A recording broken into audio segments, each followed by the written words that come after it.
Boa noite, acho que a Cláudia está entrando. Pronto. Pronto, bem-vinda. Boa noite, bem-vindos à nossa ciranda com Dom Casmurro, essa obra maravilhosa, essa viagem por esses personagens, essas personalidades, essa coisa que o Machado traz para a gente, que é um advogado que narra a história, e ele coloca na obra a versão dele dos fatos, né?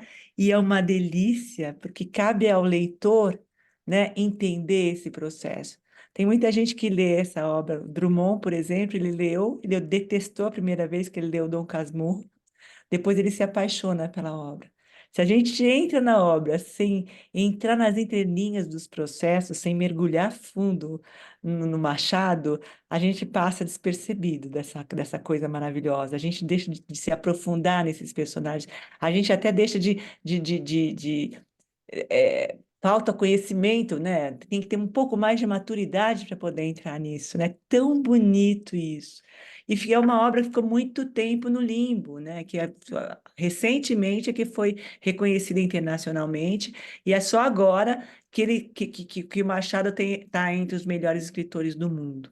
E é um cara poxa vida, 1800 na virada, né? 1800 ele escreve essa obra, e ele vai trazendo coisas que dificilmente as pessoas iam abordar naquela época. Então é uma delícia, uma viagem maravilhosa. Estou muito feliz de estar com vocês. Estou muito feliz, doida para ouvir o que vocês têm a dizer. Eu não vou falar muito, mas estou aqui pensando que cada uma de vocês que eu conheço um pedacinho, conheço um pouquinho, que a gente já está junto nesse processo, vai trazer para a gente nessa ciranda delícia, tá bom? Então, boa noite, bem-vindos. Eu vou passar para a Carla agora. Boa noite, Carla, bem-vinda. Olá, boa noite. Seguimos aqui agora com o início do livro. Na abertura, nós tivemos o convidado, o professor Alcides, que trouxe aqui, né, deu uma aula aqui para gente, um pouco de Machado de Assis, Dom Casmurro. Foi muito bom esse primeiro encontro. E agora a gente está de fato aqui começando a leitura desse grande livro. Bom, eu sou a Carla Benintani, sou integrante da Casa Frida, que é um projeto que a gente estuda a relação do luto com a arte. E até aproveitando um pouco a apresentação do projeto, eu gostaria de repetir algumas citações que eu trouxe na abertura, que é bem nesse comecinho. Eu acho que o começo, desse livro ele faz, né? Eu acho que ele já traz assim as maiores questões que vai ser desenvolvida aqui nessa história. Queria mais uma vez dar uma atenção especial ao capítulo 2, que eu vou ler novamente aqui uma das partes que eu acho que é que eu gostaria de falar um pouco, que é o capítulo do livro, né? Que ele vai dizer os motivos que levaram a ele, né? O narrador, que é o Bento Santiago, a escrever esse livro. E aí ele está, enfim, dizendo das rememorações do passado dele, ele quer escrever, né, na velhice, adolescência. Então, nesse já primeiro aspecto, acho que dá para a gente pensar em muitos fatores, assim, que também é um livro sobre o envelhecimento, sobre a passagem do tempo. Então, a gente está aqui, na verdade, com um narrador que já se julga uma pessoa velha, né? Uma pessoa envelhecida. E aí tem vários conceitos dentro da psicanálise, né? O que seria esse velho, ou envelhecer, né? A pessoa que se considera velha ou a pessoa que se considera envelhecendo, como, enfim, tem muitas definições, né? O que seria, né? Que seria também um processo saudável do envelhecimento, né? Porque parece que nesse começo a gente vai se deparando com um personagem que também está muito, digamos, casmurrado, né, de um verbo criativo assim que não existe, mas encapsulado assim nessa história do que ele viveu e essa necessidade de contar a história dele. E aí, um dos pontos também que eu fiquei pensando, né, voltando para o Grande Sertão Veredas, que a gente também acompanha um Riobaldo, que é um personagem narrador, contando a história dele. Aqui a gente também encontra o Bento Santiago contando a história dele. Só que diferente do Riobaldo, que parece que ele vai, enfim, no Grande Sertão, depois ele passar pelos lutos que ele viveu, parece que ele vai achando outras alternativas, elaborando outras formas de sentido para a vida dele, que aqui a gente entra num casmurro, né? A gente se depara com um Dom Casmurro, é, muito preso assim nesse passado e uma pessoa assim de uma solidão muito grande também. Então eu vou ler mais uma vez esse parágrafo, que é um parágrafo que eu acho que dá para a gente ler e reler muitas vezes, talvez até em outros encontros, acho que possivelmente a gente pode voltar a ele, que o parágrafo é o seguinte, começa assim, abre aspas. O meu fim evidente era atar as duas pontas da vida e restaurar na velhice a adolescência. Pois, Senhor, não consegui recompor o que foi nem o que fui. Em tudo, se o rosto é igual, a fisionomia é diferente.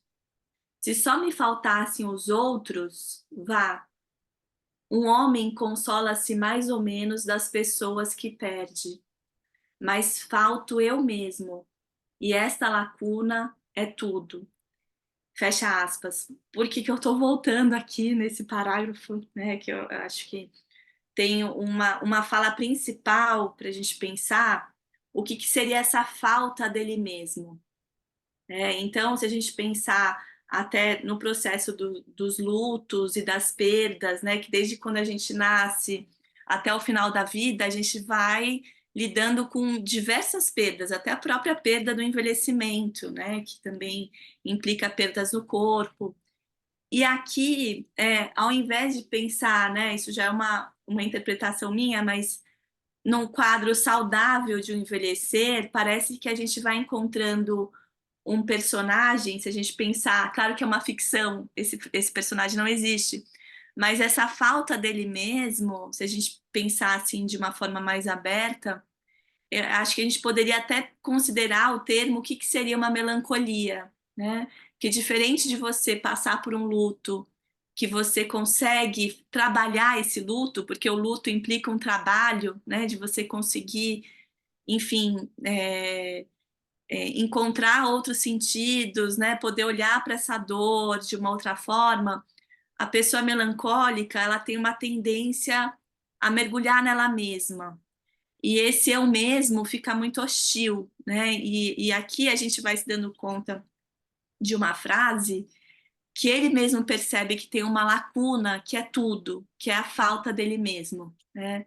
Então, acho que é um dado muito importante para a gente começar, que está logo no segundo capítulo, para a gente pensar assim, quem que era esse Bento Santiago, que aqui, nesse momento, ele é o Dom Casmurro, né? Aí depois que ele vai entrar trazendo, né, nessa noite, que foi aí que a vida começa, né? Nessa noite de novembro, que é quando a vida dele começou. Enfim, queria deixar essa contribuição. Tem várias partes que são muito interessantes, acho que tem muita coisa para a gente falar hoje.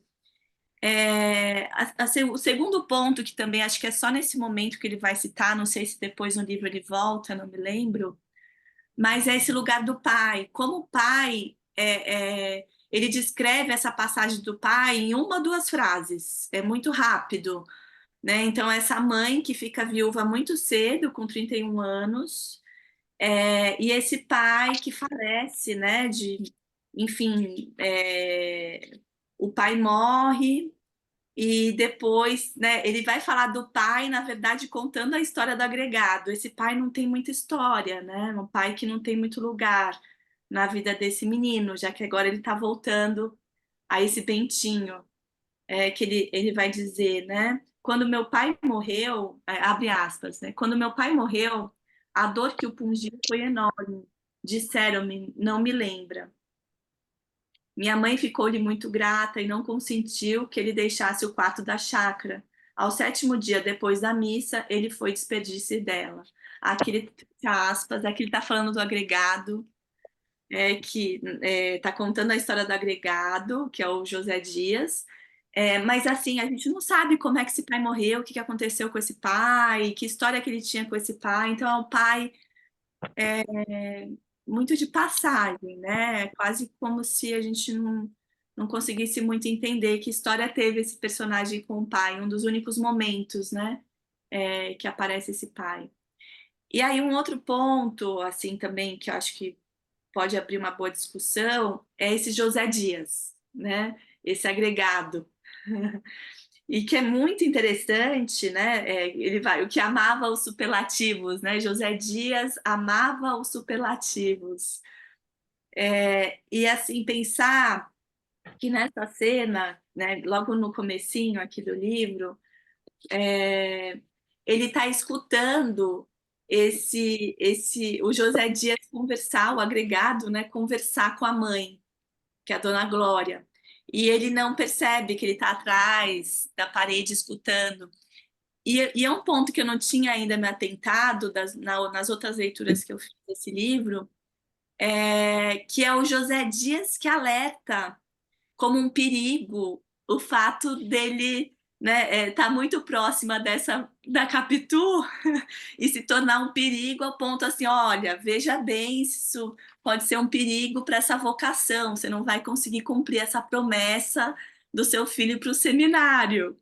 Né? Então, assim, o quanto essa fala também inicial da Capitu, dessa menina meio desnaturada, uma menina que não. Qual é a palavra? Agora eu não sei onde. Enfim. Mas essa menina que não é boa para ele, né? Uma menina que não está ao nível dele. Desmiolada, essa é a palavra, né? A pequena é uma desmiolada. Então, assim, é uma frase do José Dias que o Bentinho está ouvindo e o quanto também ele vai construindo essas percepções iniciais da Capitu via José Dias. É muito interessante, porque é algo para mim novo, pelo menos assim, do que eu fui percebendo das primeiras leituras.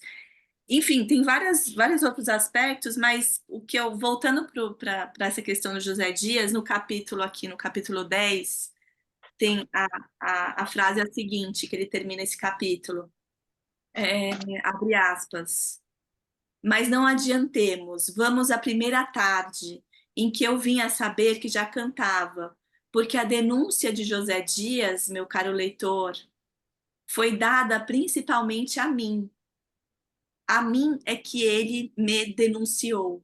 Fecha aspas. E assim, essa frase é fantástica, né? Primeiro que a mim é que ele me denunciou. Então, assim, como parece que ele fica misturado nesse José Dias e muito tomado por essas falas que ele vai desenvolvendo, e aí se torna a denúncia que é dele, porque depois a gente vai acompanhar todos os desdobramentos, né, do Bentinho com a Capitu, mas como isso começa inicialmente, escutando, ele escutando José Dias falando sobre ela, né? Enfim, então achei também algo muito interessante da gente pensar, né, como que ele vai construindo essa Capitu. E um outro último comentário, antes também, né, da gente voltar em outras passagens, é um pouco. Queria saber também o que vocês pensaram desse capítulo da ópera, né? De essa conversa é muito interessante, né? De pensar o que seria a vida, né? Que é uma conversa que ele tem com o maestro. E aí, e ele diz para ele, né, que a vida é uma ópera e uma grande ópera. E é muito interessante, né, porque ele coloca Deus como poeta e o Satanás seria o maestro. Então, Satanás ele vai ser o maestro do que Deus produz, né? Enfim, o que seria essa vida?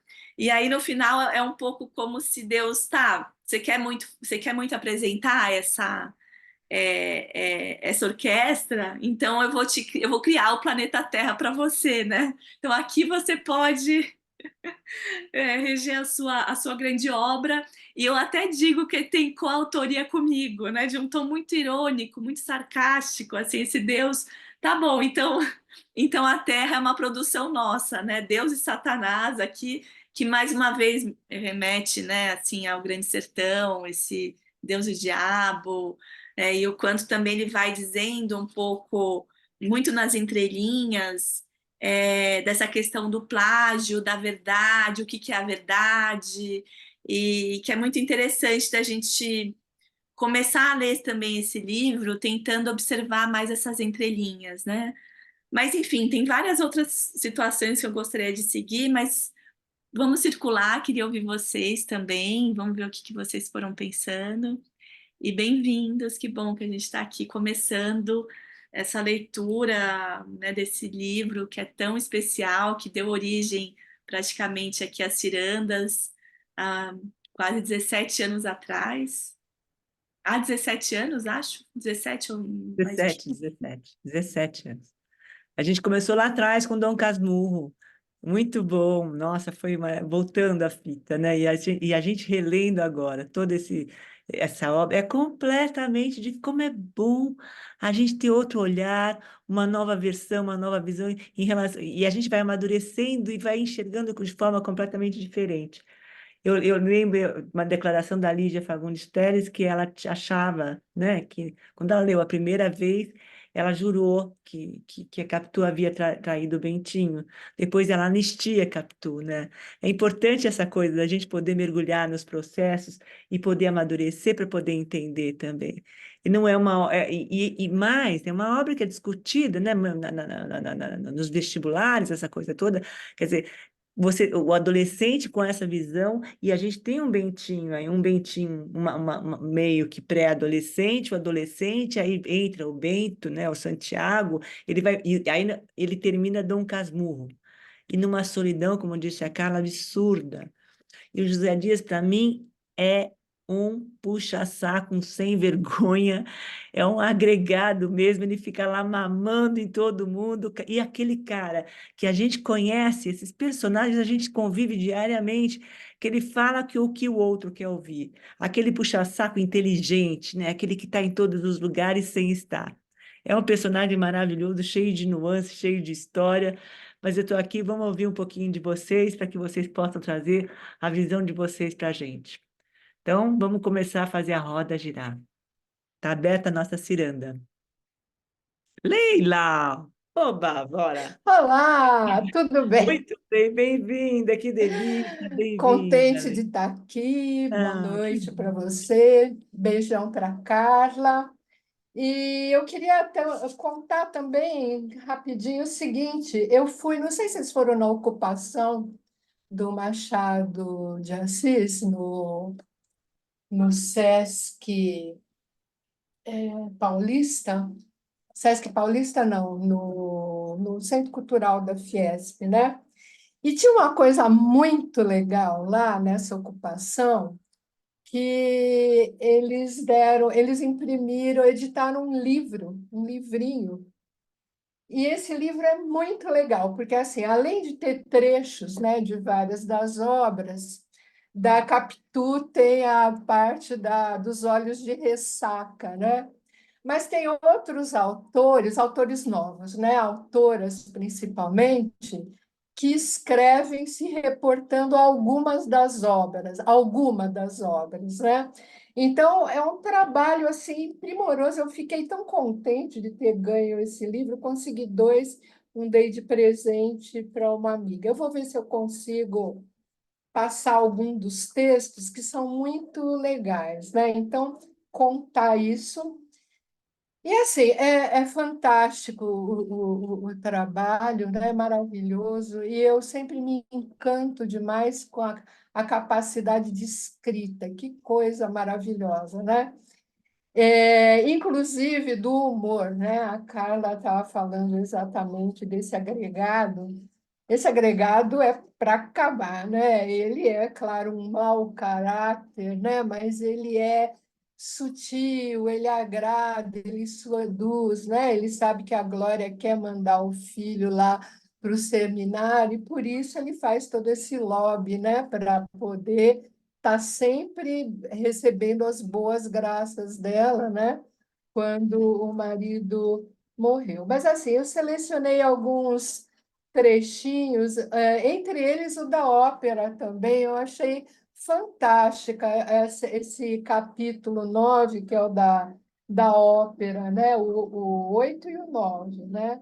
É o tempo e onde ele fala: a minha vida começa agora, a vida é uma ópera, dizia o velho maestro, e aí ele conta essa ópera com todas essas personagens, né? Deus, Satanás, o, enfim, como isso se apresenta é maravilhoso, né? Mas assim, eu selecionei alguns trechinhos e que eu achei muito interessantes. Um deles, antes desse, ainda está no capítulo 7. Eu gosto dessa apresentação, porque exatamente chega aqui nessa questão da ópera, né? Mas como ele vai introduzindo cada uma das personagens, né? E a descrição dele é fabulosa em relação a cada uma delas, né? O agregado, tem o tio Cosme, né? A mãe, então, que são as principais. Mas ele está falando da casa, da foto, né? Da foto que tem na sala, e ele fala uma coisa muito linda, né? De que, enfim, a mãe era apaixonada pelo pai, era o que se via na foto. Ele descreve o pai, e no final da página 18, né? Ele diz o seguinte: são retratos que valem por originais. O de minha mãe, estendendo a flor ao marido, parece dizer: sou toda sua, meu guapo cavaleiro. E de meu pai, olhando para a gente, faz esse comentário: vejam como esta moça me quer. Se padeceram moléstias, não sei, como não sei se tiveram desgostos. Era criança e comecei por não ser nascido. Que capacidade, né, de formular as frases. Depois da morte dele, lembra-me que ela chorou muito, mas aqui estão os retratos de ambos, sem o encardido do tempo que lhes tirasse a primeira expressão. São como fotografias instantâneas da felicidade. Olha, que pérola, né? Maravilhoso. Enfim, aí, para mais alguns trechinhos, né, que eu achei que é muito interessante todas essas questões, né? A questão também do José Dias, né? E apesar do todo o veneno, né, que o José Dias consegue colocar naquela fala ali com a Glória, né, ele acaba extraindo disso, né? Tudo isso me era agora apresentado pela boca de José Dias, que me denunciara a mim mesmo e a quem eu perdoava tudo, o mal que dissera, o mal que fizera e o que pudesse vir de um e de outro. Naquele instante, a eterna verdade não valeria mais que ele, nem a eterna bondade, nem as demais virtudes eternas. Eu amava Capitu, Capitu amava-me. E as minhas pernas andavam, desandavam, estacavam, trêmulas e crentes de abarcar o mundo. Esse primeiro palpitar de seiva, essa revelação da consciência a si própria, nunca mais me esqueceu. Nem achei que lhe fosse comparável a qualquer outra sensação da mesma espécie, naturalmente por ser minha, naturalmente também por ser a primeira. Lindo, né? Maravilhoso. Quer dizer, a primeira percepção, mas o incrível é que ele acaba se dando conta, até aí os dois estão juntos, brigam, um pega na mão do outro, um arrelia, ele faz isso, mas ainda eles estão aprisionados na infância, né? Eles não têm ainda essa percepção. A partir daí ele se dá conta, né? E assim, para falar também das personagens da casa, tem uma cena aqui, né? Eu não vou ler tudo, só o finzinho, né? Mas ele está falando 1000 Nossos e 1000 Ave Marias. Ele vivia fazendo essas promessas que ele não podia, ele tinha toda uma dívida, né? E parecia que assim, o sobrenatural era um banco onde ele eternamente se endividava, ele não pagava a promessa e aí ele dobrava, né? Ele fazia uma outra que cobrisse a anterior. Mas, enfim, se aproxima a prima Justina ali, né? Toda afável, e começa a falar muito bem da Capitu e não sei o quê. E ele, bobinho, ainda ele vai falando, falando, ele percebe que vai transparecendo nele o afeto, a admiração que ele tinha, né? Até aí, o que ele sente pela Capitu é muita admiração, mas, num dado momento, ele se dá conta que, na verdade, a tal da prima Justina está especulando, né? Como se dizia antigamente, ela está escogitando. A minha mãe e a minha avó falavam escogitando, especulando, para saber o que ele sente, né? Aí ele fica um pouco apreensivo, né? Aí termina esse parágrafo assim: creio antes, sim, sim, creio isso. Creio que prima Justina achou no espetáculo das sensações alheias uma ressurreição vaga das próprias, e conclui: também se goza por influição dos lábios que narram. Olha, que sabedoria! Porque ele ficou inquieto, ele falou: o que ela quer, né? Ela tem ciúmes de mim? Não, ela tem 40 anos e eu sou uma criança perto dela. Não é isso. Ela quer prejudicar? Não, ela não. Ela oculta, ela chega inclusive a ocultar algo ali, né? O que ela quer, então, né? Enfim, vicariância, né? Na psicologia chama vicariância, quer dizer, é ter prazer com aquilo que é do outro, algo que ela não vive, né? Então, é muito sábio isso. E, enfim, entre tantas coisas, né, maravilhosas, eu gostei de mais claro. Eu acho que essa parte do beijo é magnífica, né? Do pentear, de todo esse movimento, né? Que chega ao beijo, né? É maravilhosa, maravilhosa. E os desdobramentos, né? São fantásticos, né?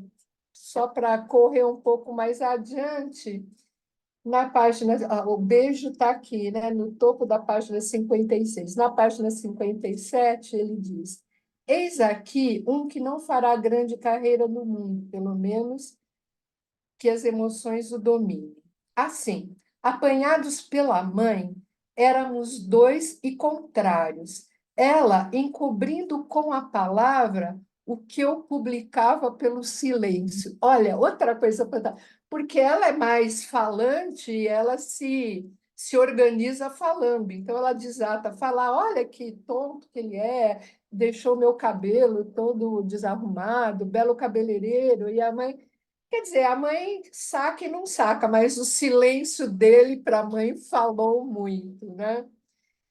E, na sequência, o desdobramento, né? De repente, sem querer, sem pensar, saiu-me da boca essa palavra de orgulho: sou homem. É quando ele se dá conta da própria masculinidade. É lindo isso, né? Sou homem. Eu fui pulando, né, algumas coisas para poder falar. Supus que me tivessem ouvido, porque a palavra saiu em voz alta e corri à porta da alcova. Não havia ninguém fora. Voltei para dentro e baixinho repeti que era homem. Olha que êxtase!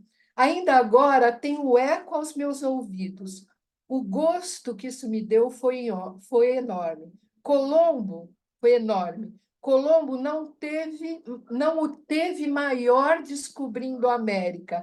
e perdoai a banalidade em favor do cabimento. Com efeito, há em cada adolescente um mundo encoberto, um almirante e um sol de outubro.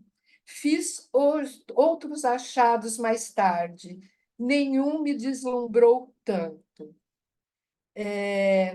A denúncia de José Dias alvoroçara-me, a lição do velho coqueiro também. À vista dos nossos nomes abertos por ela no muro do quintal, deu-me grande abalo. Como vistes, nada disso valeu a sensação do beijo. Podiam ser mentira ou ilusão, sendo verdade. Eram os ossos da verdade, não eram a carne e o sangue dela. As próprias mãos tocadas, apertadas, como que fundidas, não podiam dizer tudo. Sou homem. Quando repeti isso pela terceira vez, pensei no seminário. Mas como se pensa em perigo que passou, um mal abortado, um pesadelo extinto? Todos os meus nervos me disseram que homens não são padres. O sangue era da mesma opinião. Outra vez senti os beiços de Capitu. Talvez abuso um pouco das reminiscências oculares. Mas a saudade é isso mesmo, é o passar e o repassar das memórias antigas. Maravilhoso, né? É uma coisa fantástica. Tudo. E até assim, tem partes de grande humor, né? Esse capítulo 25, o protonotário apostólico, né? E assim, tem essa família tradicional, né? Uma família tradicional, onde a igreja se miscui em todos, né, todos os territórios e até a glória, né, de ter um filho padre, muito importante, né, para essas famílias. Ter um filho médico, um filho advogado e um filho padre, né? Enfim, essa era a glória. Mas é isso, maravilhoso, né? Teria muita coisa para dizer, mas quis falar logo, até porque eu gosto de ficar depois curtindo aí as outras falas. Então, um beijo maravilhoso e que bom a gente poder estar compartilhando, né? Isso é de uma felicidade incrível, né? Leila, você já tinha lido antes? Já tinha lido, mas há Ah, bastante tempo, né? ah, Então, bem mais jovem, inclusive. aham, aham, E aí, eu acho que determinados detalhes você percebe só com a idade, determinadas uhum, sutilezas, né? uhum, Porque, assim, mais jovem, você se importa muito mais com as consequências, né? Claro que você tem muitas coisas aqui que chamam a atenção também de uma pessoa mais jovem, mas eu acho que a idade te dá essa capacidade de poder adentrar em determinadas sutilezas, né? Quer dizer, cada pequeno trecho é. Eu vi que entrou na Cristina, é musical, na Cristina. ah, que delícia. Não é? Então, eu acho que é outra visão, né? Outra leitura, né? E é muito incrível, muito bacana. É muito gostoso, né? Uma viagem, né? Com uma coisa Nossa, impressionante, como a gente entra nos personagens, como ele apresenta. E essa quebra da quarta parede, que não é no caso do cinema, mas é a forma como ele conversa com a gente e que ele envolve, é como se ele estivesse tentando enganar a gente. E a gente entra no processo, né? Ou você se deixa levar e vai na narrativa dele e fica com a visão dele, ou você começa a desconfiar, porque ele fica dando pistas para que você possa desconfiar, olha, cuidado comigo, não é bem assim, eu estou contando a minha história, é o meu jeito, é a minha forma de falar, olha quem eu sou, né? Ele vai se mostrando durante a obra, é muito sim, bacana, sim, sim. é muito Nossa, é maravilhoso, maravilhoso. bacana. Muito bom. Carla quer falar? Vou ouvir a Ana Cristina, adorei Ah, ouvir. então boa Adorei. noite, Ana, boa noite, bem-vinda, Ana, bem-vinda. Cláudia, Carla. Indo no gancho da Leila, nós vamos ouvir agora a musicalidade da obra através da sua voz. Mas eu acho que todos sentiram essa música tomando conta, né? E Eu aqui, primeiro queria dizer que essa ênfase da Carla no capítulo 2 também me atingiu, porque eu desenhei a casa da rua Ai, que conforme foi a rua Mata Cavalos. Eu não sei se dá para ver, mas eu fui desenhando a casa com as 3 janelas, a varanda. E depois eu comecei a pensar, né, nos 4 cantos do teto, figuras das estações, ao centro da parede, medalhões de César, Augusto, Nero, Massinissa, porque ele estava reconstruindo, remodelando, né, a casa, com nomes por baixo. Aí ele diz: não alcanço a razão de tais personagens, porque ele tirou o meu pensamento, porque eu estava lendo Medalhão de César, Augusto, Nero, Massinissa, que é isso aí, ele mesmo diz: não alcanço a razão desse pensamento. E nesse mesmo capítulo 2, eu não sei se a Carla mencionou, porque eu fiquei acompanhando também tudo, mas só para reforçar, eu achei muito interessante isso que ele diz: o meu fim evidente era atar 2 pontas da vida, restaurar a velhice e a adolescência. Agora,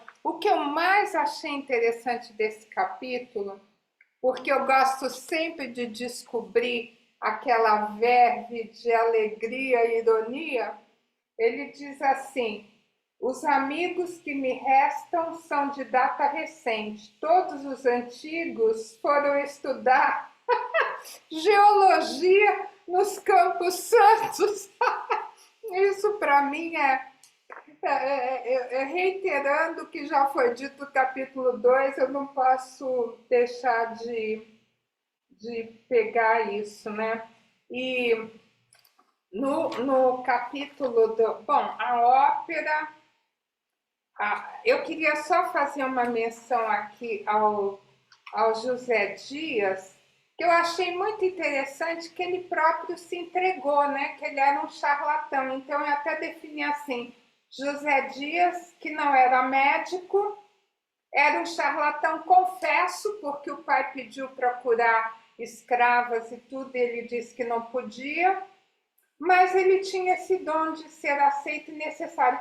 Agora, relendo, que ele chegou naquele local e com um manual. Que manual era esse? E uma botica. Então ele estava com remédios. Ele me parecia mesmo que conhecia alguma coisa de Eu homeopatia. entendi, Ana, que era de homeopatia.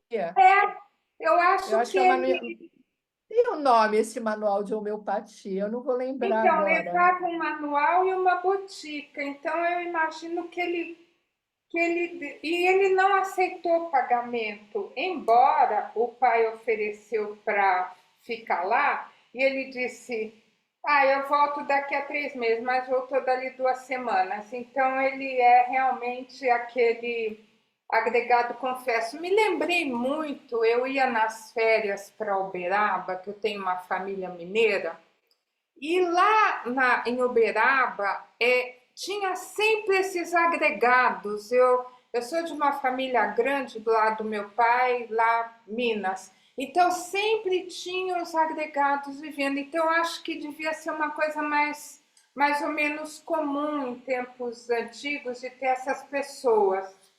É bem verdade, eu digo para vocês que em Uberaba, aqueles senhores respeitáveis tinham os agregados por outro motivo, porque eles tinham as esposas, tinham os filhos e tinham os meninos que eles criavam, né? Então, interessante que eu me lembrei desse aspecto.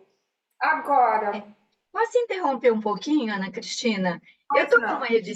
eu tô com uma edição aqui, não sei se vocês conhecem, que ela é uma edição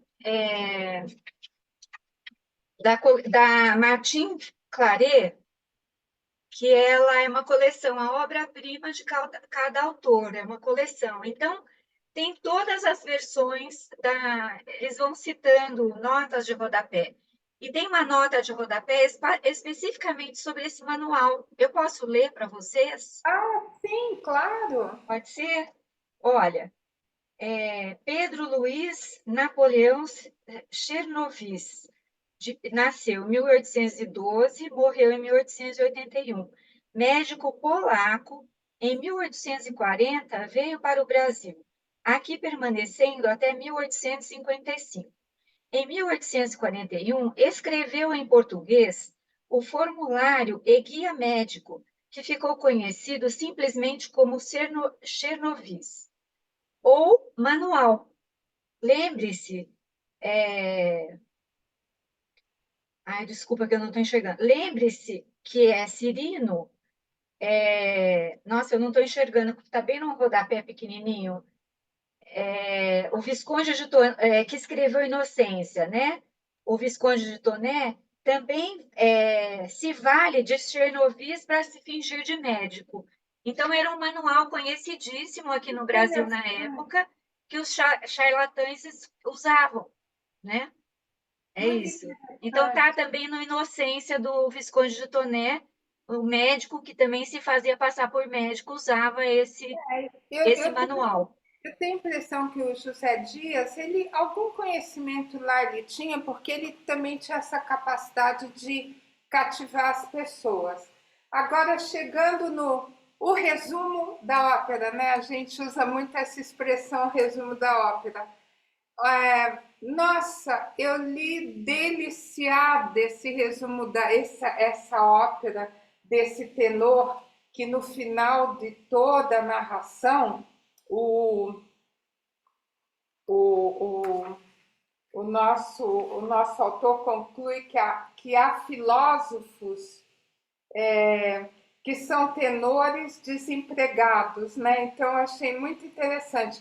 Agora, lendo essa ópera, que eu achei magistral, Deus é o poeta, a música é de Satanás, porque ele até avisa que encontra o tenor e ele diz, agora eu ia começar uma ópera, a vida é uma ópera, dizia um velho tenor italiano que aqui viveu e morreu. E me explicou uma definição que vale um capítulo, e ele tem toda a razão, é magistral. Mas esse capítulo da ópera, eu acho que vai se tornar um dos meus favoritos, e eu matei a saudade do Brás Cubas no capítulo do delírio dele, quando ele está doente, que ele delira e pensa que ele é a suma teológica de São Tomás de Aquino. Eu achei assim, de uma formidável sofisticação cultural do Machado de Assis. Eu acho assim uma coisa maravilhosa. Então ele diz lá, Deus é o poeta, a música é de Satanás, no que eu concordo. Em gênero, número e grau, quando eu ouço Bob Marley e outros, eu acho mesmo que, sabe, Satanás sabia das coisas. E Satanás é o jovem maestro de muito futuro que aprendeu no Conservatório do Céu. Rival de Miguel, Rafael e Gabriel. Achei ótimo. Rival dos três anjos, não tolerava a precedência que eles tinham nas distribuições do prêmio. Aí eu já imaginei o Oscar. Miguel, Rafael e Gabriel ganhando sempre o Oscar e o Satanás não ganhava nada. Então, pode ser também que a música em demasia doce, mística daqueles condiscípulos fosse aborrecível ao seu gênio essencialmente trágico, o Satanás. Tudo teria se passado sem mais nada se Deus não houvesse escrito o libreto. Tudo ia bem, mas Deus escreveu o libreto da ópera. E Satanás quis encenar, porque ele criou a música. Mas aí Deus falou, aqui no céu não, vou criar um lugar especial para a ópera. E criou um planeta lá, botou uma porção de gente para ser coro, ser as partes primárias, coprimárias, bailarinos. E aí Satanás diz, não quero saber de ensaio, me dê o libreto que eu estou pronta a dividir contigo os direitos do autor. A negociação A negociação dos dois é sensacional. O Satanás não queria, Deus até muito corretamente mandou fazer os ensaios. Aí foi talvez mal a recusa dos ensaios, porque nesse planeta lá foi criado para ensinar, a audiência prévia e a colaboração amiga teriam evitado uma confusão danada, né, que aconteceu depois. Aí tem uma obscuridade, porque o maestro, que é o Satanás, abusa das massas corais, enfim. E aí eles têm alguma confusão que então juram que o libreto foi sacrificado. Mas, bom, corre por aí um dos capítulos que vai ficar assim na minha memória e termina como se lê na escritura. Essa é boa, é muita cabotinice para minha cabeça. Como se termina na escritura? Muitos são chamados, poucos os escolhidos. Deus recebe em ouro e Satanás em papel. E tem graça? Graça bradou com fúria, mas aquietou-se logo e explicou. Caro Santiago, eu não tenho graça, eu tenho horror à graça. E esse tenor, eu acho que realmente deu uma aula de filosofia, como escreveu aqui o nosso autor. Há filósofos, em resumo, que são tenores desempregados. Então, é isso que eu tenho a dizer. Maravilhoso a descoberta do amor através da fofocagem do José Dias, que percebem ali, né? Até chegava, estávamos ali como o céu em nós, muito lindo. Eu fiz até na casa do capítulo 2, a Capitu e o Bentinho de mão dadas, aí estavam como o céu em nós, né? Então, olha, eu li também na minha fase de clássico, mas é incrível o que traz a fase madura, né? A capacidade de ler as entrelinhas, que é justo o que o autor quer que se leia. Tem um grande cabalista, o Ravi Ashlag, que diz que nos textos sempre tem o externo e o interno a ser descoberto. Então, eu acho que na fase de colegial eu li o externo todo, bem comportado. E agora eu estou tendo o privilégio de ler o mais interno do interno, né? As coisas mais essenciais. Então é isso, gente. Estou feliz da vida aqui e muito bom. Dom Casmurro, coitado, só porque ele estava dormindo, não ouviu o verso lá do outro no trem. Ele ficou direto chamado de Casmurro, né? Enfim, é o que acontece, né? Então Mas, é Ana, isso, ele não gente. escuta, na verdade, né? Ele não escuta, ele Não finge, escuta. ele já parece dissimulado no começo, né? Ele já faz o elogio, já parece dissimulado na história, né? Ele já se mostra ali. Agora, eu tinha certeza que esse ia ser o capítulo da tua história. Nossa, juro, eu vou colocar ele numa caixinha no meu Eu tinha cérebro, junto certeza. com o delírio do Brás Cubas, quando eu estava doente, sonhando com a Suma Teológica, aquele rinoceronte voador. Ali eu vou Nossa, falar, que ele é genialidade! genial, genial. E ele vai enxerga o mundo, bom, Brás Cubas, ele enxerga toda a história da humanidade. É muito bom, né? Ele é Ah, genial.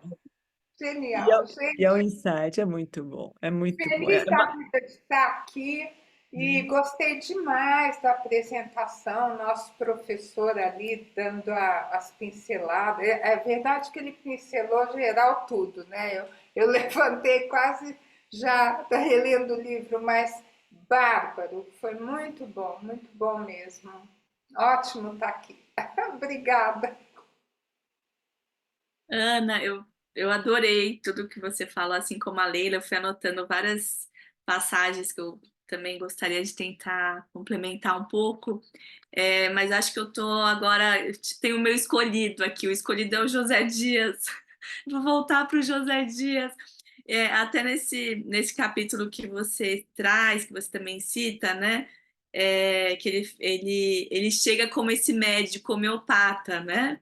E é muito interessante, porque aí tem um momento nesse capítulo 5, que é o agregado.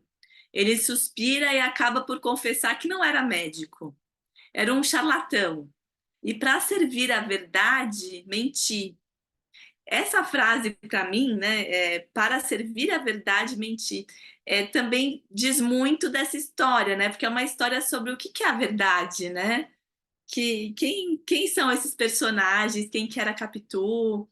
Então é muito interessante tentar ir um pouco mais por essas entrelinhas, né?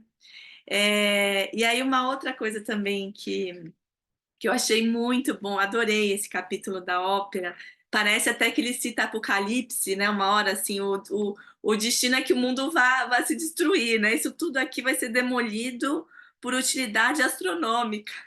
É muito interessante. E um pouco essa frase também, né? Muito, muito boa essa frase. Deus recebe em ouro, Satanás em papel.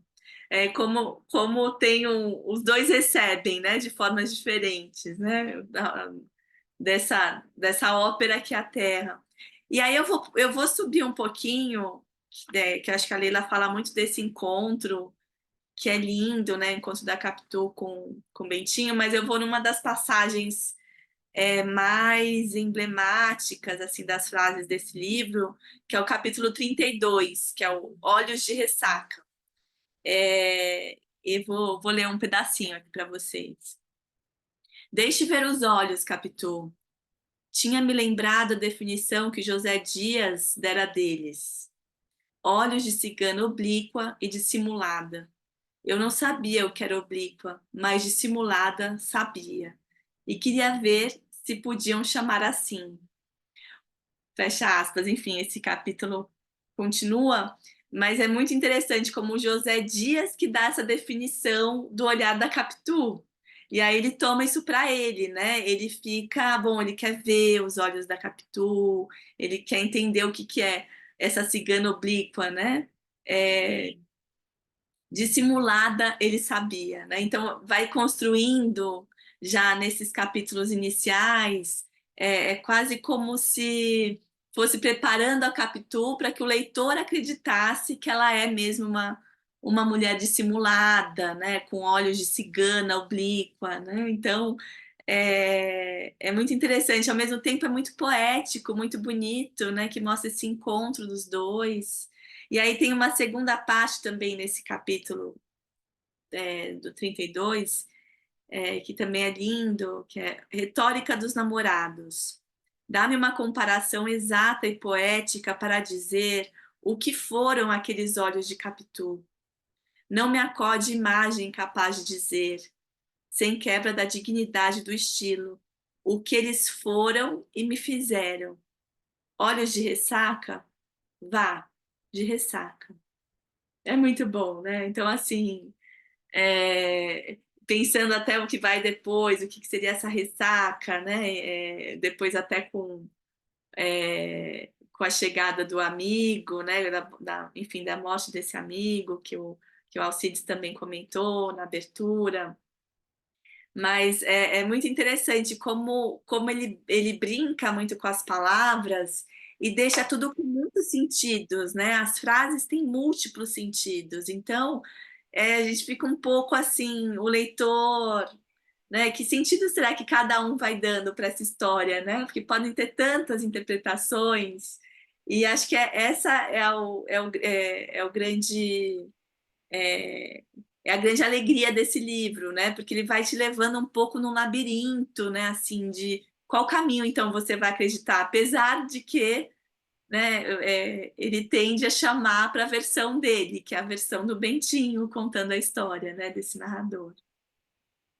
Mas é muito bom. Nossa, é bom Mas demais. quando ele fala mais dissimulada, eu sabia, dentro da minha percepção, ele está se referindo a ele. Ele já dá a dica desde o início que a história é toda ao contrário. Se você lê o livro da forma se você entra na dele, você vai nessa toada. Mas se você vai se aprofundando um pouco mais nas pistas que ele vai deixando pelo caminho, eu acho que ele já mostra que não é nada daquilo que aconteceu. Já se mostra falso desde o início. E uma outra coisa, Leila, que é a coisa bacana, que é a história dele, né, de encontro, quando ele fala que ele é homem, ele tem essa coisa, tem várias passagens em que bom, eu acho que ele era apaixonado, enfim, não vou entrar nisso agora, mais para frente, mas ele tem essa preocupação. Ele tem o lance do padre, ele tem esse lance dessa masculinidade que ele contesta para ele mesmo, né?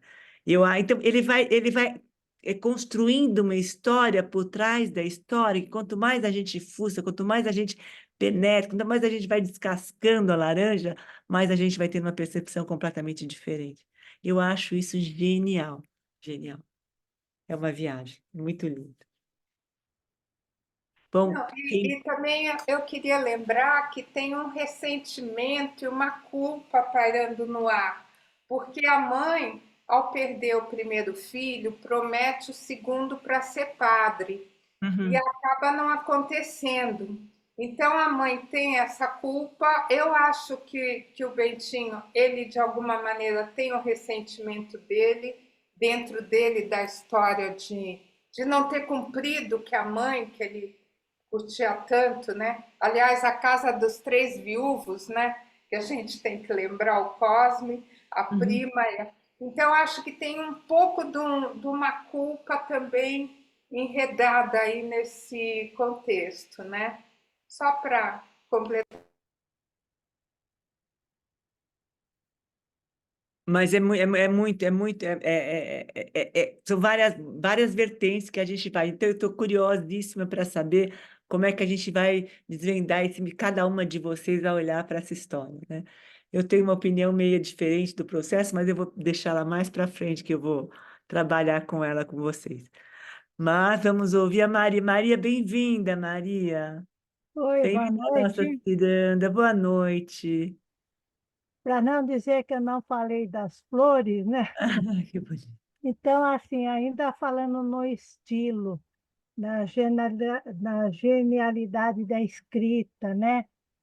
E, então, vocês já destacaram várias passagens, e eu queria chamar, antes de entrar no mérito, né, dos personagens, o que a gente considera, as tramas, os enredos, né?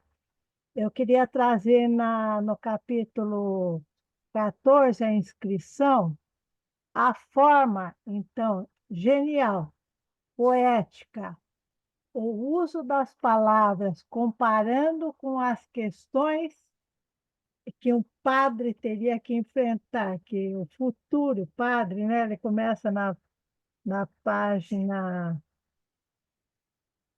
no 109, né, na Companhia das Letras, na edição. Padre futuro estava assim diante dela como de um altar, sendo uma das faces a epístola e a outra o evangelho. A boca podia ser o cálice, os lábios a patena. Faltava dizer a missa nova, por um latim que ninguém aprende, e é a língua católica dos homens. Não me tenhas por sacrílego, desculpe. Leitora minha devota, a limpeza da intenção lava o que puder haver menos curial no estilo. Estávamos ali com o céu em nós. Que As bonito. mãos, unindo os nervos, faziam das duas criaturas uma só, mas uma só criatura seráfica. Os olhos continuaram a dizer coisas infinitas. As palavras de boca é que nem tentavam sair, tornavam o coração caladas como vinham. Quer dizer, só com essa questão, com esse paralelo que ele trata das questões religiosas, de que um padre teria no seu cotidiano, no seu mistério, nas suas questões.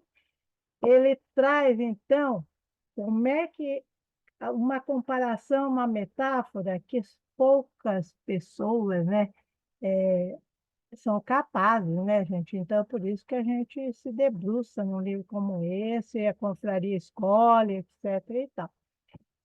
E também, assim, todas nós lemos provavelmente, esse livro em algum momento do passado, quando éramos jovens. E a gente diz, agora eu leio com outros olhos. Claro, nós não somos mais os mesmos, nós fomos, ao longo desses anos também, adquirindo links, né, de relação com essas e outras leituras, e fomos agregando conhecimentos. Então, se a gente lê esse livro daqui 5 anos, provavelmente nós já teremos mais elementos ainda para colocar na nossa discussão. Mas eu não queria deixar passar esta poesia como o momento que eu escolhi para dizer aqui para nós, e é isso. Boa noite e obrigada. Maria, obrigada a você, é uma passagem lindíssima mesmo. E é curioso, né? Porque o que eu fiquei pensando nessa passagem é que ele vai falar da questão, né, da língua católica, dos homens, como também a gente pode interpretar de tantas maneiras, né, tantos idiomas essa história, né? Assim, que tipo de interpretação que a gente vai dar então para o Dom Casmurro, né? Então é, é uma é uma escrita muito interessante porque é como se ele convidasse o leitor para estar caminhando junto com ele, né? Então o que que você vai entender dessa história aqui, né? É, é a língua católica dos homens, é outra língua, né? Existe essa língua, que língua que está sendo dita aqui nessa história? E ao mesmo tempo essa poesia, né? E é assim, né, Carla, é uma língua que não precisa ser falada, assim, as palavras, dependendo os olhares diziam coisas infinitas, quer dizer, tem uma linguagem simbólica também nos gestos, como a igreja faz nos seus rituais. Tem um simbolismo colocado ali. Então é incrível como o Machado de Assis vai pegando. Então, o tanto que ele compara a ópera, a música, ele vai colocando nesse início do livro tantas citações de música, de ópera e tudo. Então, é incrível como ele vai também pegando este simbolismo, esta comparação entre coisas, e vai trazendo para humanização, né, dessas questões, né? E, ao mesmo tempo, para uma questão que está para lá, né? Numa essência, numa coisa que a gente não precisa dizer, mas que está dito, está posto. Os olhos dizem coisas infinitas. Coisa linda, né? E por Nossa, isso mesmo ela tinha olhos de ressaca. Que olhos são esses? Que coisas são ditas através dessa figura de linguagem, digamos assim? Às vezes eu uso uns conceitos que não se aplicam muito bem, porque não sou muito da área, mas, assim, né, como eu entendo, né, que bom, a gente está aqui porque, de certo, sabemos o valor dessa escrita, né? Que lindo, Maria, que delícia, né? Impressionante, né? Muito. E as metáforas, né? Que a gente vai tentando decifrar o que está por trás da história. É muito bonito, gente. É muito bonito. Embala, né? Como diz a Leila, aquela coisa da música que leva a gente, que vai além. A escrita leva a gente para um outro lugar. É uma melodia que a gente vai. Nossa, e como ele escreve. E vocês sabem, gente, que queriam mudar a obra, alterar a obra para ela ficar uma coisa mais atual e mudar toda a estrutura da linguagem. Aí eu li aquilo, não acreditei, falei, gente, que coisa mais maluca, porque as pessoas pudessem entender melhor a obra do Machado. Então, eles começaram a mudar toda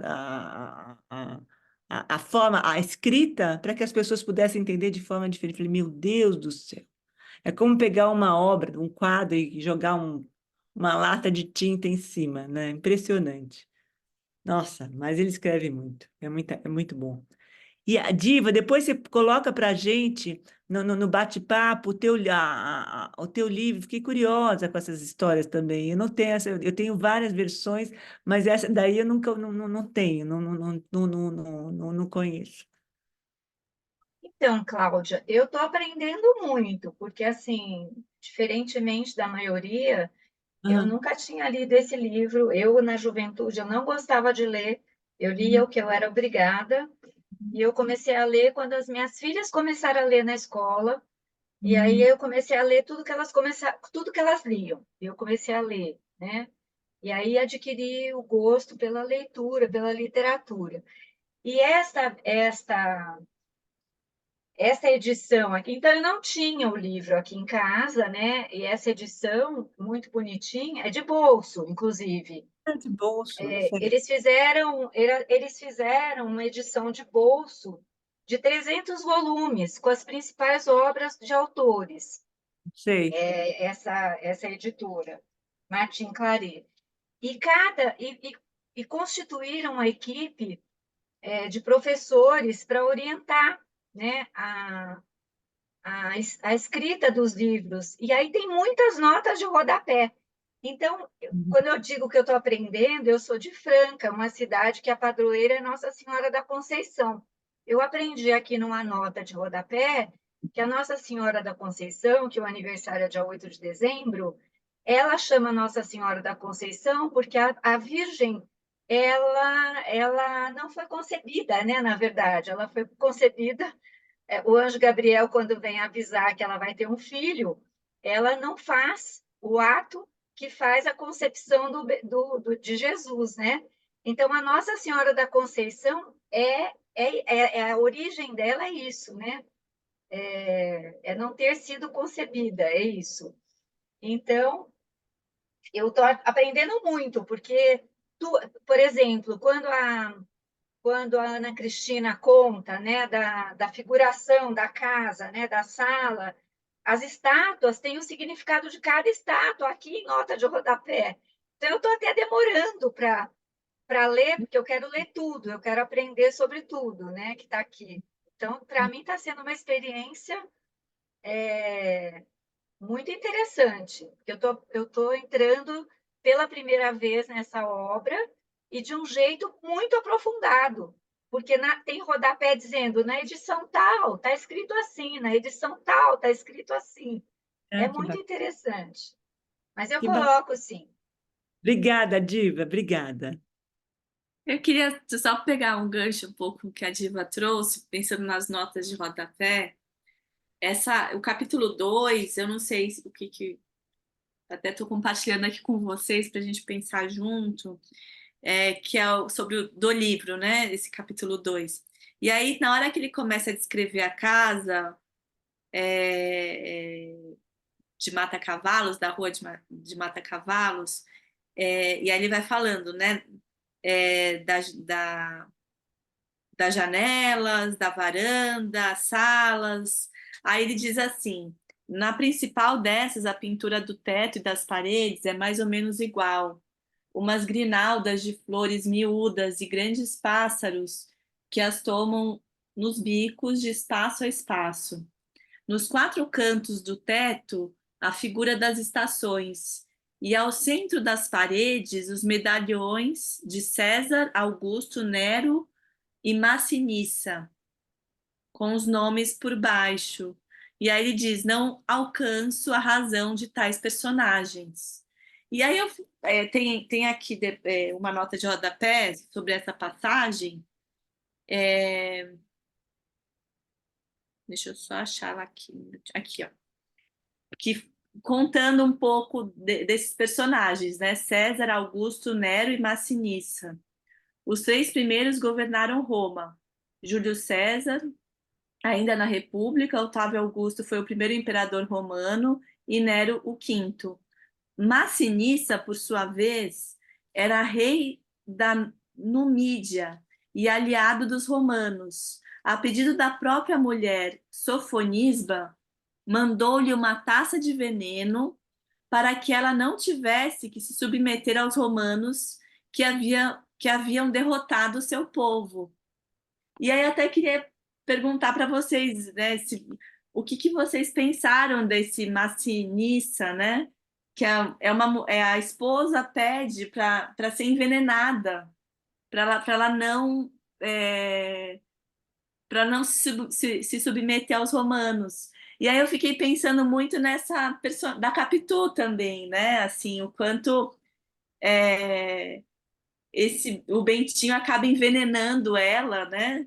Enfim, desse lugar dessas mulheres que pedem para serem envenenadas, né? Eu fiquei um pouco, não sei se foi muita, enfim, viagem assim, mas eu fiquei com muita essa história dessa Sofinisba, que era a esposa do Massinissa.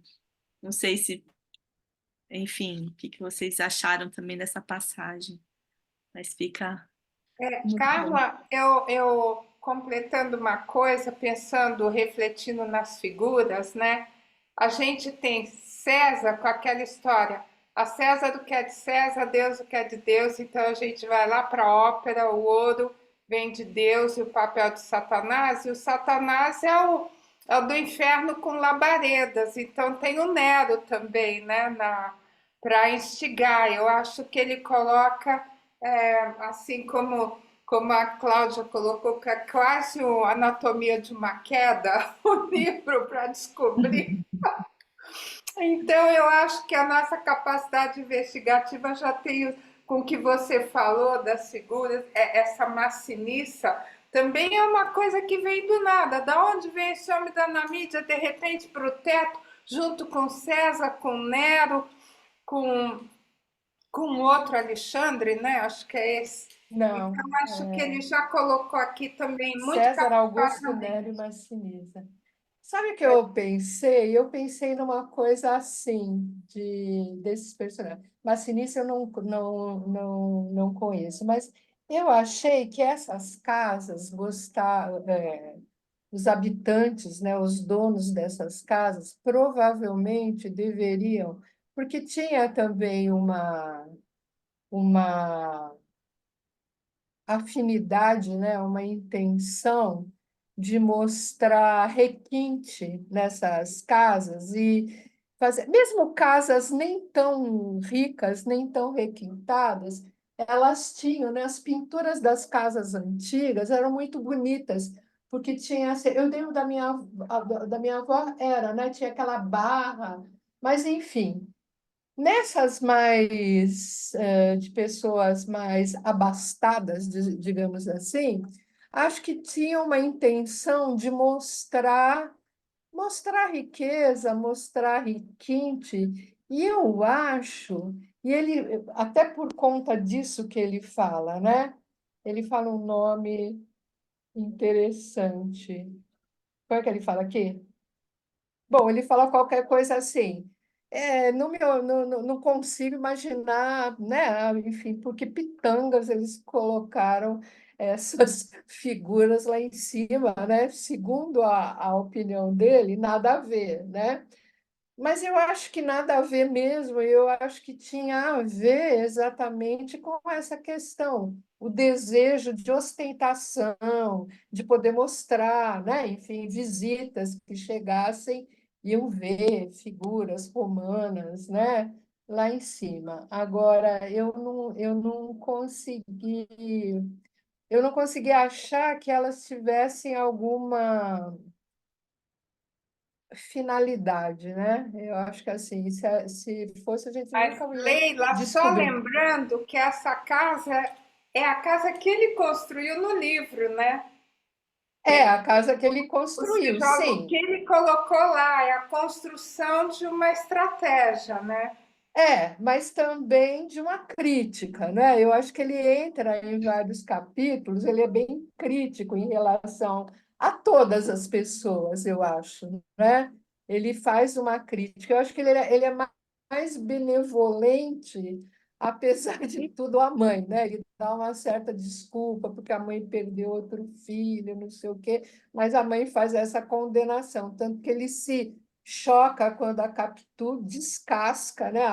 A mãe, né? Fala, né? Ela é uma crente, né? Ela é. Mas eu acho que é uma crítica também a essa pompa, né? E eu Então, diria que ele vê até uma falta de conhecimento dessas pessoas que jogavam determinadas figuras, vamos dizer, para ostentar, né? Eu não sei, eu vejo como até aqui, né? Eu vejo como um componente crítico, assim como ele é crítico em relação a todo mundo, né? Ninguém Acho escapa aí da crítica. acho que é uma crítica. Padre, eu acho assim que nesse mesmo parágrafo a gente talvez tenha que fazer uma pesquisa para saber se tem alguma intenção na escolha dos nomes que ele colocou. Mas ele continua dizendo o seguinte, ó, naturalmente era gosto do tempo meter sabor clássico e figuras antigas em pinturas americanas. O mais é também análogo e parecido. Então, quer dizer, assim, ele já justifica, era uma cafonice e tal. é uma coisa Agora, brega Tava- e Mas provavelmente foi aleatória a escolha do nome. Se você pensar César e Augusto Nero, pode até ser, porque se você falar imperadores, tal, tal, tal, já vê esses nomes na cabeça. Agora, o que causa estranheza é esse Massinissa, né? Muito diferente, eu nunca tinha ouvido falar. também não conheço. Não conhecia, né? eu vou passar para a Celeste, mas que eu fiquei muito com essa fala do Alcide, Sim, da mulher, né? Da mulher. quando ele diz que nada que está aqui é por acaso, né? E como ele justifica, ele diz: não alcanço a razão de tais personagens, assim como ele diz: não consulte dicionários, né? Será que é por acaso que ele coloca esses nomes, né? Será que não tem algum enigma aí também para a gente decifrar, né? Pode até ser, mas eu não saberia responder, Carla, eu teria que Eu também, pensar. também não. Inclusive a questão da mulher, né? Para mim, não, pelo menos no momento, não me ocorre, né? Talvez mais adiante, sim. Se me ocorrer, eu volto e falo. Obrigada. Celeste, boa noite. Boa noite, é a primeira vez que eu estou falando. Vocês Bem-vinda, Celeste. estão me ouvindo? Tô te ouvindo. Então, eu estou com essa versão aqui, não sei se dá para você ver, ela é antiga, ela é de 1984. E aqui, nessa edição, que é da editora Ática, tem uma nota de rodapé que fala sobre o motivo das imagens. Faz uma descrição de cada personagem, de César, de Augusto e tudo. E aí, no final dessa nota de rodapé, ela escreve assim: observe-se como aparece na vida desses personagens o tema da traição. Então, assim, esses 4 personagens, Exatamente isso que eu ia pesquisar, se aparecia o tema da traição nesses personagens, matou a chorar. o personagem, então, o tema em comum é a traição, que no fundo é o mote, né, de Dom Casmurro, que Bentinho, né, fica com essa coisa de traição, traição. E então tem essa nota, que eu acho que deve ser alguma justificativa. E falar de Machado é uma coisa assim, muito chovendo molhado, porque ele é maravilhoso, né? Igual o Harold Bloom escreveu, né? O Shakespeare, ele escreveu aquele, né? O do cânone, e ele fala que Shakespeare, né? É a invenção do humano, que o humano foi inventado a partir de Shakespeare. Por quê? Porque os temas de Shakespeare são universais, assim como o Machado, né? Ele vai passar anos, décadas, e nós vamos estar sempre aprendendo alguma coisa, porque são temas universais. E até ele fala que se Machado fosse falar em língua inglesa, ele seria um Shakespeare, ou até melhor, mas acho que não, porque Shakespeare é muito bom também. Mas, assim, então, acho que por isso que toda vez que eu li isso, muito anos atrás, esse texto maravilhoso, e lendo agora, realmente, a gente vê outras coisas, a gente percebe outras coisas. reler esse momento do beijo dele, assim, a reação dele, ele fala, não tem palavras para descrever. Isso é uma coisa tão bonita, tão adolescente, que a gente lembra de quando a gente era adolescente, a gente passou por essa emoção, e ninguém descreve tão bem, né? Quando essa emoção de ser tão adolescente, tão apaixonado, e o primeiro beijo, e não sei o que fazer, e ele é maravilhoso nesse sentido. Então é isso, só para complementar essa informação sobre as figuras da parede. Obrigada. E Celeste, como é rico, né? A gente está aqui com tantas edições e a gente consegue também ir decifrando juntas, né? Esses enigmas do livro, que são tantos. É muito interessante. Eu não tinha pensado nessa questão, né, da traição em comum. Muito bom, muito bom. Obrigada Sim, pela contribuição, por estar aqui com a gente também. E aí, se histórias dos subúrbios, né? Pensei em fazer uma história dos subúrbios. É muito interessante também. Por que que ele usa história dos subúrbios, né? Para escrever. Aí, enfim, aí é outra curiosidade, né? Mas muito bom, Celeste, que bom. Que bom que você está aqui também, trazendo. eu que agradeço, foi um prazer estar com vocês. Sérgio, boa noite, Sérgio, bem-vindo. A palavra é sua agora. Sérgio? Sérgio? Eu acho. Está conseguindo falar? Acho que não. Pronto. Está sem som, Sérgio.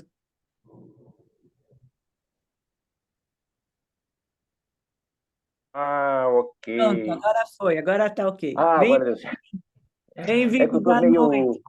Boa noite, obrigado. É que eu estou usando, enfim, estou em trânsito aqui, estou usando o celular e o computador e tudo mais, mas achei muito interessante os comentários, foi bom voltar me obrigar a voltar a ler o Machado, e umas vantagens do manual que o José Dias, uma vantagem de hoje em relação àquela época, né, é que nós temos muito mais manuais do que tinha o pobre José Dias, né? Então, fazendo uma consulta aqui, tem até um texto de uma pesquisadora da UFRJ falando sobre essa questão dos imperadores.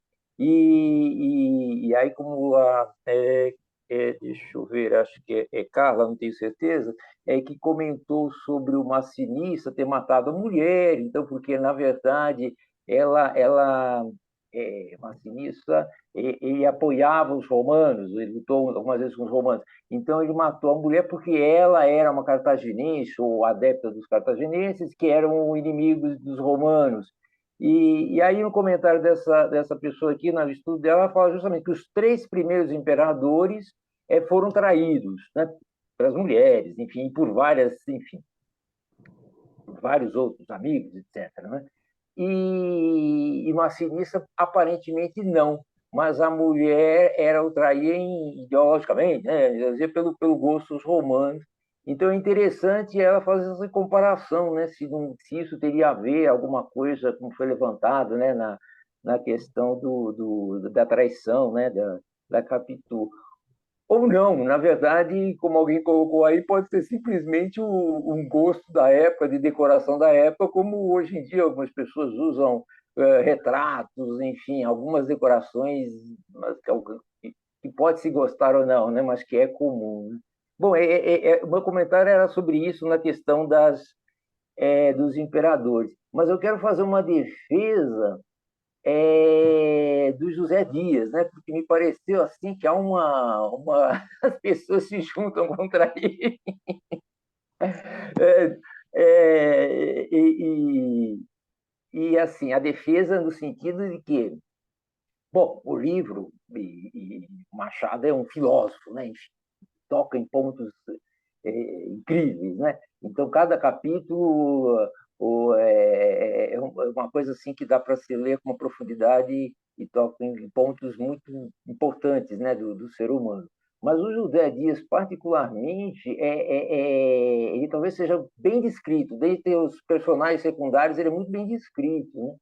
E aí tem aquela coisa dele, ele é comum, como alguém, eu não me lembro quem falou, né, que ainda recentemente existe, né, no interior de Minas, mas naquela época era relativamente comum, né, ter alguém que era lido, letrado, mas não tinha um emprego, não tinha uma renda, né, um emprego fixo, como tinha o Pádua, o que levava ele a ter inveja, pareceu-me, né, ter inveja do vizinho, então ele se encaixava, ele conseguia ter uma fonte de renda, né? Uma família, uma proteção econômica, né?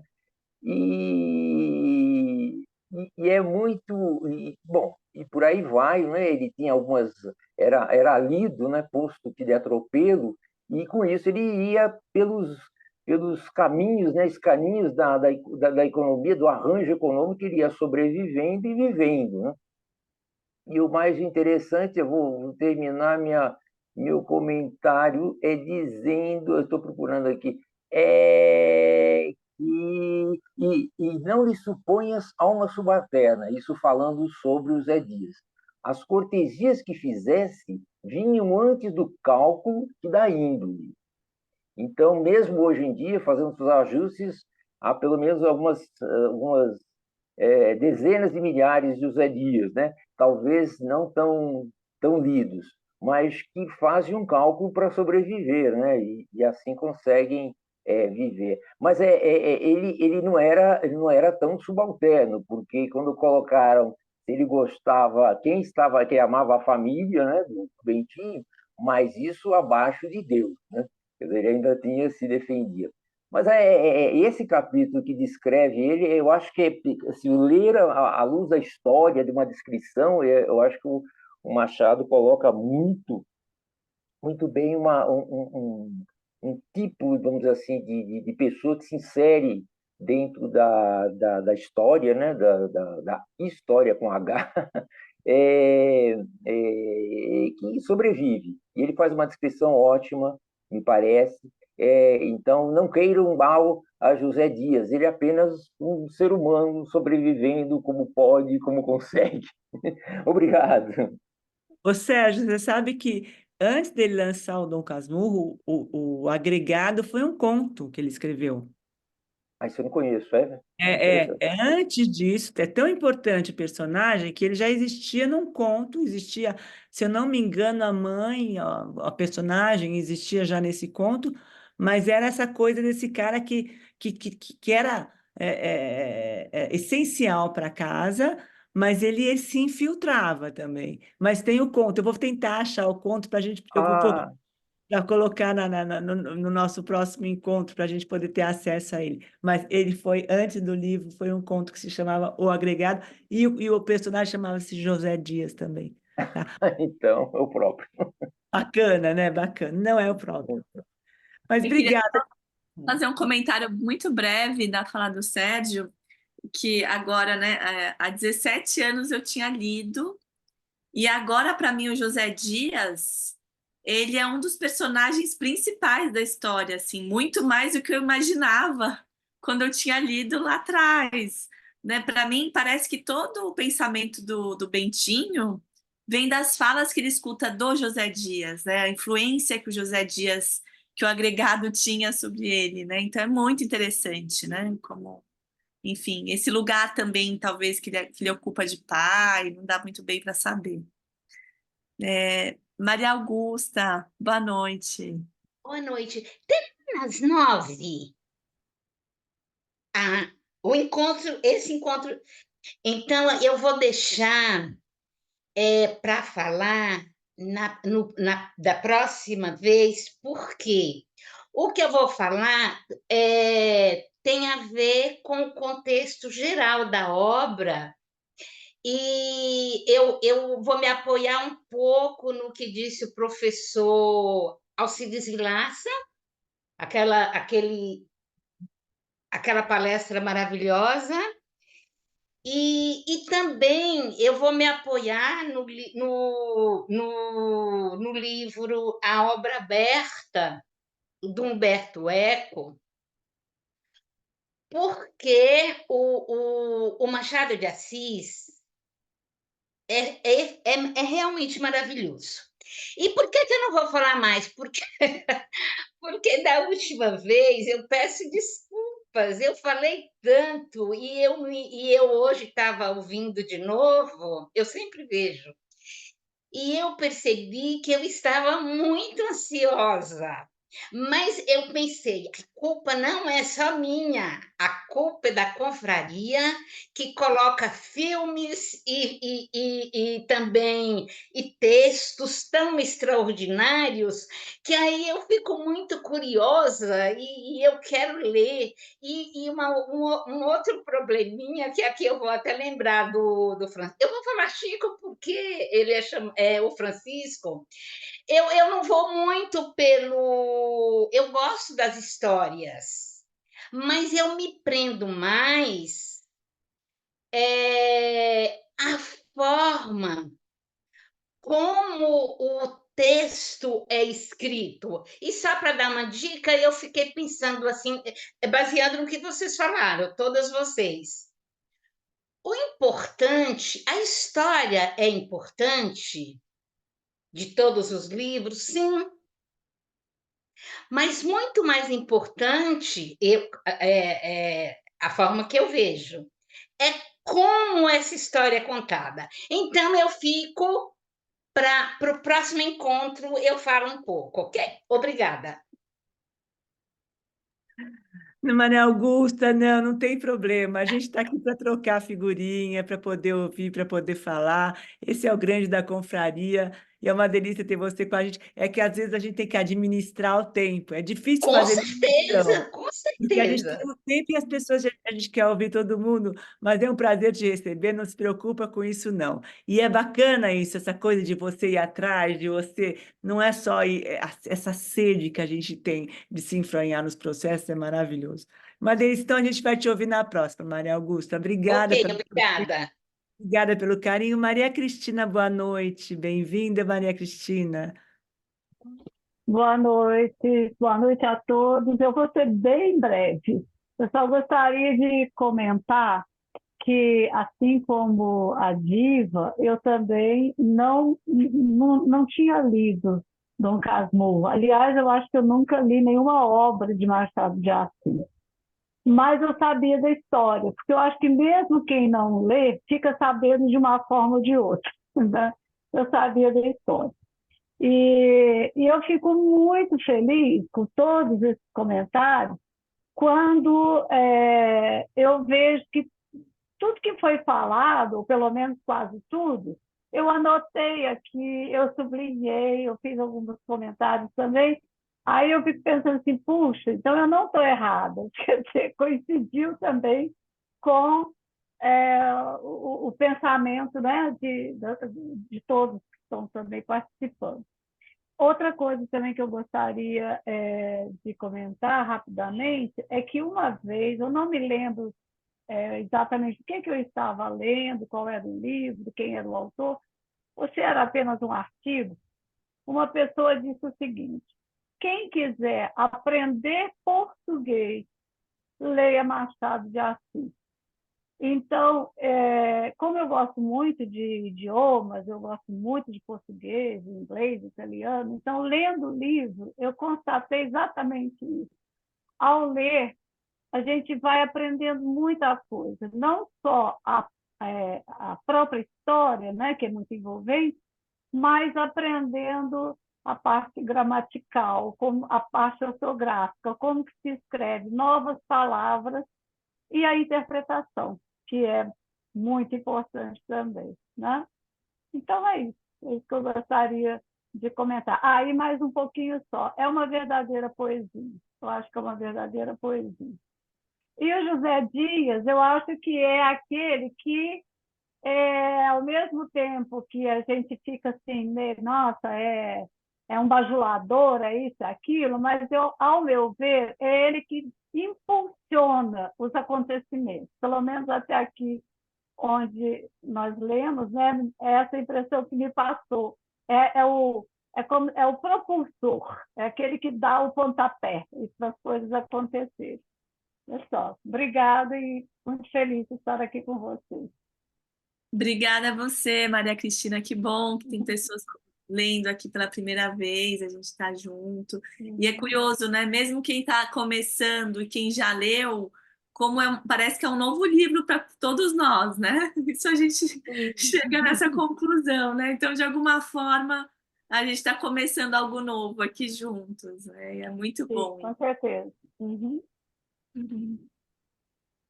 E eu concordo com você, Maria Cristina. O José Dias impulsiona todas as ações, né? Tudo que tem os grandes movimentos, sempre tem alguma coisa dele aí na história, né? Sim, sim. Eu acho até que ele pode ser perdoado por algumas outras coisas que a gente não gosta. Mais uma aqui na defesa do José Dias, mas vamos caminhar. Eu acho que tem tanto material que a gente também não pode colocar muito, né? Nós vamos estudar agora quantos capítulos nós vamos selecionar, porque a gente acaba deixando passar coisas, e é uma coisa tão cheia de camadas que vale a pena a gente fuçar um pouquinho mais, né? Orlinda, boa noite, Orlinda, bem-vinda. Boa noite, Carla, Cláudia, Boa Carla noite. também, a todos e todos. É uma alegria poder participar, revisitar Dom Casmurro, né? Que, como você disse, são muitas camadas, né? E que cada leitura é uma leitura nova, é uma outra mensagem, né? Então, assim, eu estou aqui com a edição de 1970, uma edição de 1970. E eu tenho uma outra mais recente também, que veio pela rede pública, né, para os alunos nas bibliotecas públicas, mas eu não estou com ele aqui em mão, não. Mas, assim, é só... Vocês estão me ouvindo, hein? Estão me ouvindo? Estamos te ouvindo sim, Orlinda. Tá nítido o som. Ok. Então, é só mesmo, diante de muito que já disseram, e eu vou apenas subtrair aqui, lá do chat ainda, né, que alguém disse por lá, que a idade nos permite vivenciar os personagens com nossas próprias experiências. E eu penso que isso não é nem questão de concordar ou discordar, mas isso muito complementa, porque, assim, quando ele descreve, né, nessa descrição aí, embora o autor faça descrição dessas peças para descrever determinados ambientes, a casa, enfim, toda essa simbologia, eu fico cá pensando que toda essa simbologia que é colocada também nos remete a ir muito além.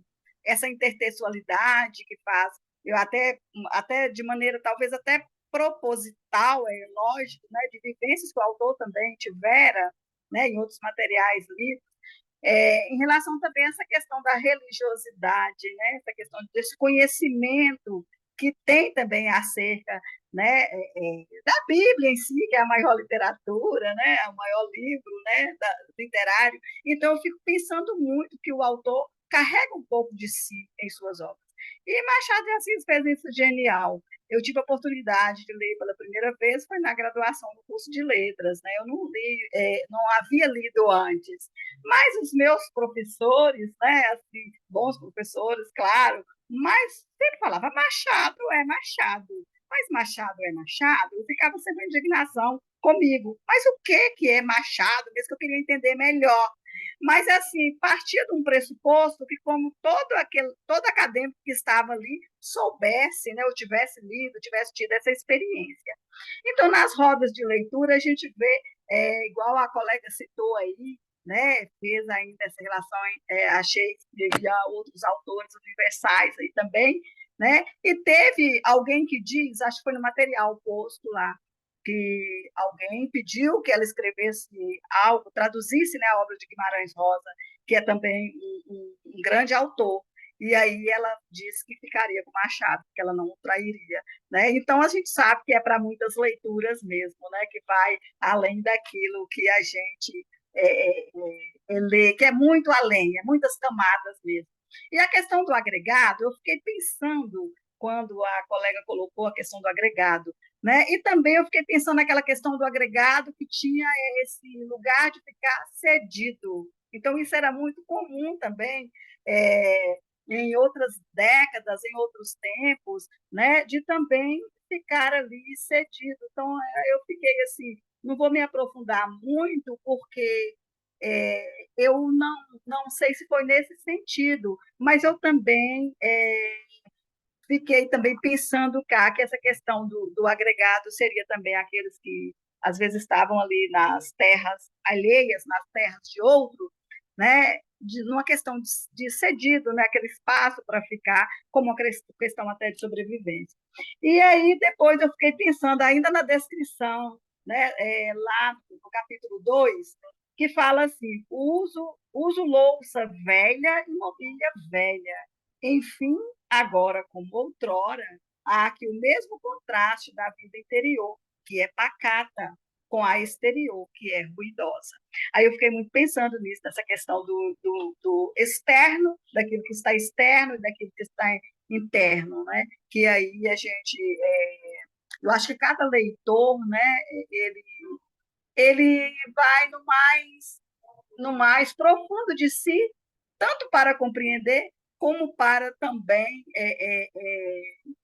talvez até tentar entender o Machado, assim, né? Que é belíssimo que ele coloca, mas eu, da minha parte, não acho uma leitura fácil. Embora tudo que ele coloca parece ser tudo tão simples, mas, na verdade, é tudo tão profundo, né? E aí eu fiquei cá pensando assim, e muito agradecida pelos comentários, né? Das leituras tão aprofundadas, né? Que a Leila sempre faz, eu fico querendo tomar nota de tudo que ela fala e das referências que ela dá também. E, enfim, é uma leitura enriquecedora.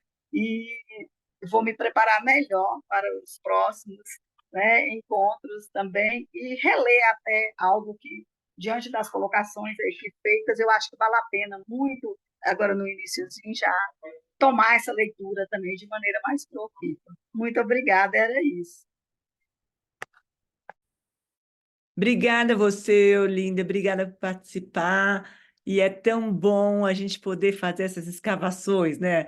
Parece Roma, que você vai tirando, tirando, tirando, tem sempre uma surpresa por trás da história, né? Que eles iam colocando terra em cima das construções e não demoliam. Então a gente vai cavando a história do Machado e cada leitura é uma nova descoberta.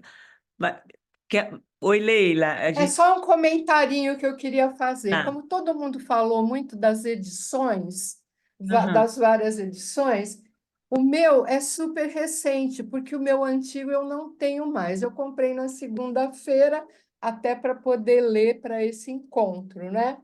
E a editora chama Príncipes.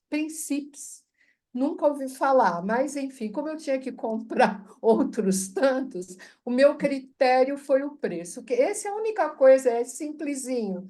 A única coisa que ele tem de interessante são questões dos vestibulares, né? Mas eu estava em outro lugar, estava na minha análise, e entrei em contato, que é perto ali da livraria Martins Fontes. Então, eu perguntei se eles tinham, ele falou, tenho. Ele falou, e eu tenho 300, só na Martins Fontes, tinha 300 edições diferentes Olha, olha só, que coisa. Aí ele falou, depende do que você quiser. Eu falei, tá bom, eu vou subir, daqui a pouco eu dou uma passada aí, eu escolho, né? Mas 300 diferentes, olha olha só. que delícia, né? Catarina, você ia mostrar o seu também? Tá sem Não, som. Oi. O meu, eu comprei um que eu quis com a capa dura. Esse bacana. também ele é recente. Ele é recente e esse tem ilustração. Inclusive tem a rua. Ele fez, tem uma figura com a rua. Dá para... Catarina está sem imagem. Ai, peraí. Aqui. Agora foi. Aqui, ó. Tem a rua. Ilustrado, olha que bacana, olha que É, bacana.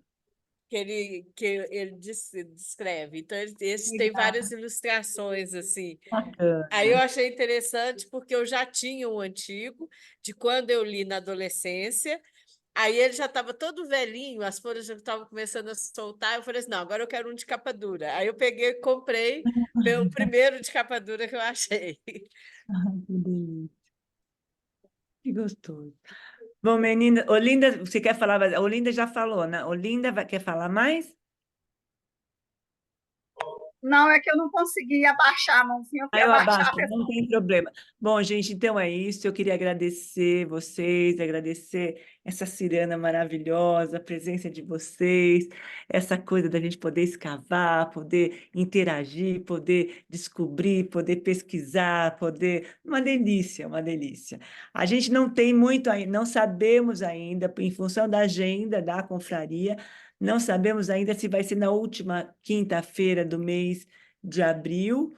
Pode ser que a gente antecipe um pouco, mas a gente vai avisar já que a gente está um pouco atrasado com a agenda, mas a gente já vai arrumar tudo bonitinho para vocês. Mas não tenho certeza que vai, muito provavelmente a gente vai antecipar o encontro. Não deve ser na última quinta-feira do mês de abril, a ciranda do livro, tá bom? Porque Então, a última vai ser 25, né, é Cláudia? dia 25, então nós Aí, se estamos. fosse antes, seria 18? Dia 18. É 18. Ah, tá. Muito provavelmente vai ser dia Tá. 18, É bom tá? para se preparar, Vai né? se situar, e a gente vai escolher um pouco menos, a gente vai discutir Tá. aqui, para a gente poder se aprofundar um pouco mais, falar um pouco mais sobre isso. E eu queria agradecer vocês, é uma delícia estar aqui, é uma delícia partilhar, é uma delícia poder transformar as palavras em música, é uma delícia poder transformar as palavras de vocês, o que vocês trazem para a gente, né? É tão enriquecedor, é tão gostoso, fica tudo tão guardado dentro da gente. E aí vira um caleidoscópio. Eu vou no Borges agora, que a gente vai virando, virando e mastigando isso. Conforme a gente vai lendo, eu, pelo menos, eu escuto cada passagem, cada uma delícia. Parece que está todo mundo junto comigo na leitura. Isso é magia Cláudia, pura. deixa eu fazer uma Oi, sugestão. Vocês puseram fala. assim o parágrafo que começa até onde termina. Como tem capítulos, será que não era melhor pôr os capítulos? Ela pôs, tá colocado o Ah, capítulo, não é? está? Eu não, então não percebi, desculpa. Não, não, acho que na introdução, não foi, Carla? Tem os É, capítulos? era até o capítulo 37º. Isso, 35 mesmo. tem o Agora, capítulo, sim. o próximo encontro vai ser até o 37? Não, o próximo começa no 37 e a gente já vai divulgar também junto com a nova data do próximo. Nós Mas não definimos, foi, nós vamos diminuir um pouco. Oi, desculpa, Cristina, fala bem. Ah, não, para. Bom, então é isso. Muito provável que vai ser no dia 18, e aí a gente se encontra. Eu queria agradecer a presença de vocês, e é uma delícia poder estar aqui. Obrigada, Denil está aqui. Obrigada pela presença, pelo carinho, Ana, Edmeia, Leila, delícia te ouvir, Ana Cristina, Celeste, Maria Augusta, vambora, vambora, não tem problema, uma delícia poder partilhar isso tudo com vocês. Maria, obrigada pela presença. Ana, obrigada, Nanaína, obrigada, Ilma, obrigada, Catarina, obrigada, gente. foi Olha, bom demais. Muito bom ler Dom Casmurro em é muito Ciranda. bom. Neymar, obrigada, gente. Uma boa noite, Sofia, obrigada. Um beijo, bom descanso para você. Tchau, gente, tchau. Tá, boa noite. Daqui a pouco a gente vai divulgar, tá bom? Um beijo. Obrigada, gente. Obrigada pelo carinho, pela presença. Obrigada. Uma boa noite para vocês. Obrigada, Ilma. Obrigada por participar e obrigada, gente, por fazer parte. Celeste, obrigada, uma boa noite. Maria Amélia, boa noite, beijo para você também. Obrigada, querida.